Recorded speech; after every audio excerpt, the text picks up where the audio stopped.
Welcome to Motivations Unlimited. Real stories, real experiences, and lessons from a lifetime in sales, business, and personal development. Hosted by Clive Branson, this channel shares true stories from the front line of direct sales, the good, the bad, and the downright awkward. Based on the books, Confessions of a Salesman, Stories from the Front Line. Subscribe for powerful stories, business insights, and real-life lessons. The bed they thought was free. During my time selling adjustable beds, I was often sent to appointments in all sorts of locations. Some were straightforward, others were a little more unusual. And perhaps the most memorable, on one particular day, I was given an appointment in the valleys, not too far from where I lived. As I drove into the street, I immediately noticed something strange. There were balloons outside the house. Not just that house, but several of the neighboring houses as well. There were banners, decorations, a real sense of celebration. As I pulled up and got out of the car, something even stranger happened. Neighbors began to come outside, and then they started applauding me. At that point, I genuinely wondered if they had mistaken me for someone else. Perhaps someone important,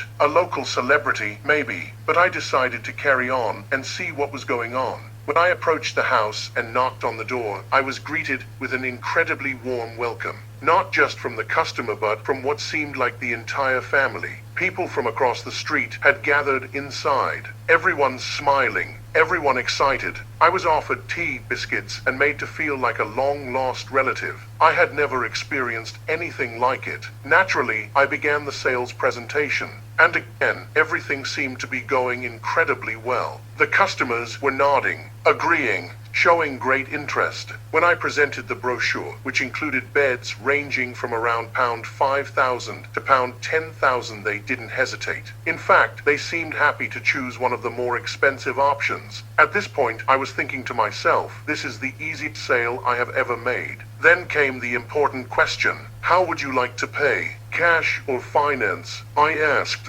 They looked at me, slightly confused, and then said something that stopped me in my tracks. We thought the bed was free. For a moment, I didn't quite understand, so I asked them to explain. It turned out that somewhere along the line, there had been a misunderstanding. The company had been offering a free pillow as an incentive for booking an appointment, but the customer had interpreted this in a very different way. They believed they had won a free bed. That explained everything. The balloons, the banners, the neighbors, the applause. I contacted the office to clarify the situation. After a brief pause on the phone, they confirmed what I had already suspected. The customer had simply got the wrong end of the stick. Needless to say, once the misunderstanding was cleared up, the sale didn't go ahead. But it did leave me with one of the most memorable experiences of my sales career. Because for a brief moment I had arrived like a celebrity to deliver something that didn't exist. That's one of the true stories from Confessions of a Salesman. If you enjoyed that, I've got plenty more stories like this. Please share and subscribe to the channel. Come back soon.